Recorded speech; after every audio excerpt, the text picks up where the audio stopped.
তোকে এখন আর আমার ভালো লাগে না, বেরিয়ে যা ঘর থেকে। বেরিয়ে যা। ধাক্কা দিতেই সিঁড়ি থেকে গড়িয়ে নিচে পড়ে গেলেন মাহিরা খানম। রক্তাক্ত অবস্থায় মাকে দেখতেই গগনবিদারী চিৎকার করে উঠল রোদসী। আমার আম্মু মরে গেছে। আমার আম্মু মরে গেছে। বাঁচাও। বাঁচাও। ধরফরিয়ে লাফিয়ে শোয়া থেকে উঠে বসল রোদসী। ঘেমে নিয়ে একাকার। হাঁফাতে লাগলো সমানে। কিরে নবাবের বেটি, নবাবজাদির মতো এখনো যে পড়ে পড়ে ঘুমাচ্ছিস বলি বেলা কয়টা বাজে সেই হিসেব আছে তোর? কয়বার ডেকেছি তোকে, কানে শুনিস না? ঘুমাস নাকি অজ্ঞান হয়ে থাকিস কোনটা? নিভু নিভু ঝাপসা চোখ তুলে তাকায় রোদ। অপ্রসন্ন দৃষ্টিতে তাকিয়ে রয়েছেন শর্মিলা খাতুন। কিরে বসে রইলি যে, উঠো তাড়াতাড়ি। দ্রুত বিছানা থেকে উঠে ওয়াশরুমে ঢুকল। বিড়বিড়িয়ে বকতে বকতে চলে গেলেন তিনি। আপদ ঘাড়ে তুলে দিয়ে গেছে। হাত মুখ ধুয়ে ভার্সিটিতে যাওয়ার জন্য রেডি হলো রোদ। রোদ। রোদ। জি জেঠিমনি। কই তুই? রুম থেকে বেরুলো রোদ। ভার্সিটিতে যাচ্ছি। আজ যেতে হবে না। কেন? বাড়িঘর গুছিয়ে রাখো যা। রান্নাঘরে একগাদা হয়ে আছে। মলিন মুখে ড্রেস খুলে কিচেনে গেল রোদ। জেঠিমনির হাতে হাতে টুকটাক এগিয়ে দিল। রান্নার আয়োজন দেখে বুঝতে পারল বাসায় গেস্ট আসবে। কিন্তু কে বুঝতে পারল না। দুপুর হতেই গোসল সেরে নামাজ আদায় করে নিল রোদ। খাবার খেতে ডাক পড়ল। বাসার সবার সঙ্গে খাবার খেয়ে রুমে ফিরে এলো। কিছুক্ষণ পর হোম টিউটর এলো। রেডি হয়ে রিডিং রুমে পড়তে গেল। রোদের উপস্থিতি টের পেতেই চোখ তুলে তাকায় নীরব। চোখে চোখ পড়তেই নামিয়ে ফেলল রোদ। নীরবকে তার সুবিধার মনে হয় না। না পারতেই পড়ে। কেমন জানি লাগে মানুষটাকে। আকার ইঙ্গিতে রোদ বুঝে নীরব তাকে পছন্দ করে। মাথায় ঘোমটা টেনে পড়তে বসল। লক্ষ্য করল তার জেঠু ব্যস্ত ভঙ্গিতে পা ফেলে কোথাও যাচ্ছেন। রোদ বুঝতে পারল না কিছু। ঘণ্টাখানিক পর ফিরে গেল নীরব। হাফ ছেড়ে বাঁচল রোদ। বইগুলো রেখে বিছানায় শুয়ে পড়তেই চোখ লেগে এলো। রোদ। রোদ। চমকে উঠে বসল রোদ। তার জেঠিমনি কেমন যেন একটু ঘুমালেই চেঁচিয়ে উঠবে। এজন্যই তার মাথা ব্যথা সারতে চায় না। সারাদিন মাথা ভার হয়ে থাকে। ঝাপসা দেখে। মাথার এক সাইডে প্রচণ্ড ব্যথা করে। ঠিকমতো ঘুম না হওয়ায় ডার্ক সার্কেল পড়েছে। রোদ কইরে। জি। দুপদা পা ফেলে ভিতরে ঢুকলেন। সন্ধ্যার আজান হচ্ছে, তুই শুয়ে শুয়ে ঘুমাস তাই না? মাথা নুয়ে ফেলল রোদ। চোখ লেগে এসেছিল। চুপ কর। মুখে মুখে তর্ক শিখেছে। অসভ্য মেয়ে। মুখটা মলিন হয়ে গেল রোদের। নামাজ আদায় করে এগুলো পর। এগুলো। শাড়ি। পরে নে। উনার দিকে তাকিয়ে রইল রোদ। কি দেখছিস? না মানে হঠাৎ শাড়ি পরব কেন, আমরা কি কোথাও যাচ্ছি জঠিমনি? না। শুভ্র আসছে। তাড়াতাড়ি সেজেগুজে পরিপাটি হয়ে নে। বিস্ফোরিত নয়নে তাকালো রোদ। বেরিয়ে গেলেন তিনি। থমকে রইল রোদ। শুভ্র আসবে মানে কেমন জানি লাগছে। কেঁপে উঠল অন্তরাত্মা। শ্বাস আটকে রইল। দুহাত দিয়ে মুখ ঢাকল। জোরে জোরে শ্বাস নিল। কেমন অস্থির অস্থির লাগছে। আশ্চর্য এমন লাগছে কেন? চোখ বুজে বালিশের উপর মাথা রাখল। তার সারা শরীর কেমন কাঁপছে। তুই আবার ঘুমাচ্ছিস? তোরাক করে লাফিয়ে উঠল। না। নে চেইনটা গলায় পর। কম্পিত হাতে চেইনটি নিল। লম্বা একটা শ্বাস ফেলে করে নামাজ আদায় করে শাড়িটি পরে তৈরি হয়ে নিল রোদ। তাকে দেখলে কেমন রিয়েক্ট করবে শুভ্র কে জানে। অস্থির অস্থির লাগছে। শ্বাস আটকে আসছে। হঠাৎ নিচে গাড়ির শব্দ শুনতে পেল। শ্বাস আটকে রইল রোদ। নিশ্চয়ই এসেছে।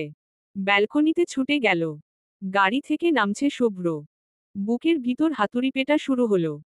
ছুটে এসে বিছানায় শুয়ে দু চোখ বুজে রইল। রোদু কই তুই? নিভু নিভু চোখে তাকায় রোদ। এই তো। ভাইয়া এসেছে, দেখবি না? ন। না। কেন? পরে দেখব। বেরিয়ে গেল বৃষ্টি। আশ্চর্য। এমন লাগছে কেন তার? হাত পা কেমন হিম হয়ে আসছে। লিভিং স্পেস থেকে বাড়ির সদস্যদের কথাবার্তা শোনা যাচ্ছে। বাসায় ঢুকতেই ছেলের বুকের উপর এক প্রকার ঝাঁপিয়ে পড়লেন শর্মিলা খাতুন। কান্না জুড়ে দিলেন ছেলের বুকে মাথা রেখে। মাকে জড়িয়ে ধরল শুভ্র। তার আগমনে বাসার সবাই হাজির। সবার দিকে এক পলক তাকিয়ে চোখ সরিয়ে নিল। কাউকে খুঁজছ ভাইয়া? না। মনে হচ্ছিল খুঁজছ। সবাইকে দেখছিলাম। সরে এলেন তিনি। সোজা রুমের দিকে পা বাড়ালো শুভ্র। রোদ। রোদ। জি জেঠিমনি। কই গেলি আবার? এই তো। রুম থেকে বেরোয় রোদ। এইভাবে লুকিয়ে চুরিয়ে থাকলে হবে? কি করতে হবে বলুন? শুভ্রকে জুসটা দিয়ে আয়। আতঙ্কিত চোখে তাকায় রোদ। আমি? তোকে? কম্পিত হাতে ট্রে নিয়ে ধুরু ধুরু বুকে পা বাড়ালো রোদ। যতই কদম ফেলছে ততই শ্বাস আটকে আসছে। কার জন্য নিচ্ছিস রোদ? উনার জন্য। এদিকে দে, আমি নিই। ট্রে হাতে নিয়ে খুশি মনে শুভ্র রুমের দিকে পা বাড়ালো সন্ধ্যা। সেদিকে এক পলক তাকিয়ে মলিন মুখে রুমের দিকে পা বাড়ালো রোদ। দিয়েছিস? সন্ধ্যা আপু নিয়ে গিয়েছে। আমি তো তোকে পাঠিয়েছিলাম। আপু বলল তাকে দিতে। তাই বলে তুই দিবি? মাথা নোয়ালো রোদ। ঢঙে আর বাঁচি না। তোর দায়িত্ব না ওর? নীরব রইল রোদ। অসভ্য অভদ্র মেয়ে। বর্ষার ভরা বিলের মতো জলে টইটম্বুর হয়ে গেল চোখজোড়া।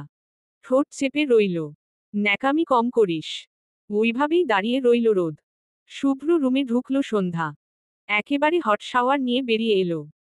বুক থেকে হাঁটু অবধি হোয়াইট কালারের টাওয়াল জড়ানো। ওমন লুকে শুভ্রকে দেখতেই, ওয়াও হট। বিস্ফোরিত হয়ে পিছু ফিরতেই সন্ধ্যাকে দেখতেই মেজাজ খারাপ না হলেও কথাটিয়ে হলো। চোয়াল শক্ত হয়ে এলো। ভাইয়া তোমার জন্য জুস বানিয়ে এনেছি, টেস্ট করে দেখো তো কেমন। ওখানে রেখে বেরিয়ে যা। অপ্রস্তুত হয় সন্ধ্যা। শুভ্র কণ্ঠ কেমন জানি শক্ত। একটু থাকি? কেন? গল্প করব। প্রয়োজন নেই। মলিন মুখে বেরিয়ে গেল সন্ধ্যা। ড্রেসিং টেবিলের সামনে দাঁড়ালো শুভ্র। শরীরে বডি স্প্রে করে ট্রাউজার এবং টি শার্ট পরে মাথার চুলগুলো আঙ্গুল দিয়ে ব্রাশ করে নিল। ভেজা টাওয়াল ব্যালকনিতে মেলে দাঁড়ালো। আকাশের দিকে তাকাতেই দেখল কি সুন্দর রূপালী চাঁদ। আর তার পাশে হাজারো তারকারা মেলা। মৃদু মৃদু হাওয়ায় থেকে থেকে বাতাবি লেবু ফুল নাকি গন্ধরাজ ঠিক বুঝতে পারছে না তার সুবাস ভেসে আসছে। পাশের ব্যালকনিতে দৃষ্টি পড়ল কেউ নেই। তবে ব্যালকনির গ্রিলের ফাঁক গলিয়ে বুনো গোলাপ গাছটি ফুলের ভারে নেতিয়ে পড়েছে। আর তাতে ঠিক কতগুলো ফুল ফুটে আছে গুনতে পারল না। রোদ, এদিকে আয়। জি। জুস যেহেতু নিয়ে যাসনি, কফিটা দিয়ে আয়। আর কি লাগে জিজ্ঞেস করিস? মাথা নাড়ায় রোদ। কফির মগটি হাতে নিয়ে ধুরু ধুরু বুকে এগিয়ে গেল। ভয়ে গলা শুকিয়ে এলো। শুকনো ঢোক গিলল। দরজা নক করতে গিয়ে দেখল ভিড়িয়ে রাখা। তবুও ভদ্রতা বজিয়ে হাতের পিঠ দিয়ে তিনটার নক করল। Come in. লাফাতে লাগলো বুকের ভিতর। অবশেষে বহু বছর পর মুখোমুখি হতে যাচ্ছে মানুষটার। ঠোঁটে ঠোঁট চেপে শ্বাস আটকে রুমের ভিতর ঢুকতেই দেখল কেউ নেই। ব্যালকনি থেকে রুমের ভিতর পা বাড়াতেই দেখল শাড়ি পরা রোদকে কিন্তু পিছু ফিরে রয়েছে।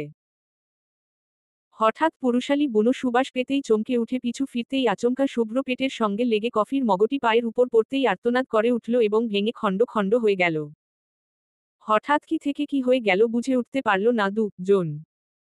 অশ্রুসিক্ত রোদের মুখের দিকে তাকালো শুভ্র।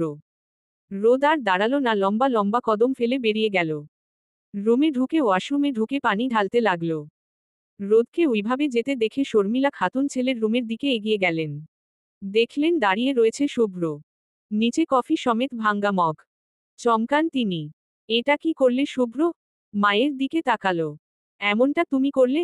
নীরব রইল শুভ্র। এমনটা করার মানে কি? প্রত্যুত্তর করল না। শুভ্র, কি হয়েছে বলো? কিছু হয়নি। ব্যালকনিতে দাঁড়ালো। হেল্পিং হ্যান্ডকে দিয়ে দ্রুত রুমটি পরিষ্কার করালেন। ডাইনিংয়ে খেতে আসো। অপ্রসন্ন মুখে বেরিয়ে গেলেন তিনি। ঠিক কি হলো বুঝতে পারলেন না। শুভ্র কি তাহলে এখনো রোদের উপর রেগে আছে বুঝতে পারছেন না। রোদের রুমের দিকে এগিয়ে গেলেন। দেখলেন বালতির ভিতর পা ডুবিয়ে রেখেছে। কিভাবে হয়েছিল? আতঙ্কিত চোখে তাকায় রোদ। আমতা আমতা করল। কি হয়েছিল? আসলেই হঠাৎ পড়ে গিয়েছিল? হঠাৎ কিভাবে পড়ে? নীরব রইল রোদ। কিছুক্ষণ পর ডাইনিংয়ে গেল শুভ্র। চেয়ারে বসে এক পলক তাকালো সবার দিকে। পরিবারের সবাইকে দেখলেও রোদকে দেখা গেল না। আফজাল সাহেব বললেন, রোদ কই? বৃষ্টি রুমে। খাবে না? জানি না। ডেকে আনো। রোদের রুমের দিকে পা বাড়ালো বৃষ্টি। রুমে ঢুকতেই দেখল পা ধরে কোকাচ্ছে রোদ। কি হয়েছে রোদু? ভরকায় রোদ। পা আড়াল করে ফেলল। কিছু না। পায়ে কি হয়েছে? কিছু হয়নি। কাপড় সরাতেই চমকে উঠল। ফোসকা পড়েছে কিভাবে? নীরব রইল রোদ। বল। অসতর্কতাবশত কফি পড়েছিল। দেখে শুনে চলতে পারিস তো? মাথা নোয়ায় রোদ। ভাত খাবি চল। আব্বু ডাকছে। আমি পরে খাবো। এখন কি হয়েছে? এই পা নিয়ে কিভাবে খাবো? মুখ দিয়ে। আসলেই জ্বলছে তো, একটু শান্ত হয়ে নিই তারপর খাবো। আচ্ছা। ডাইনিংয়ে গেল বৃষ্টি। কিরে রোদ কই? ওর পায়ে ফোস্কা পড়েছে আব্বু। বৃষ্টির দিকে তাকায় শুভ্র। কিভাবে? কফি পড়েছিল। একটু দেখে শুনে চলতে পারে তো মেয়েটা। দীর্ঘশ্বাস ফেললেন আফজাল সাহেব। নির্লিপ্তে খাবার খাওয়ায় মনোযোগ দিল শুভ্র। চলবে। পরবর্তী পর্ব পেতে চ্যানেলটি সাবস্ক্রাইব করুন।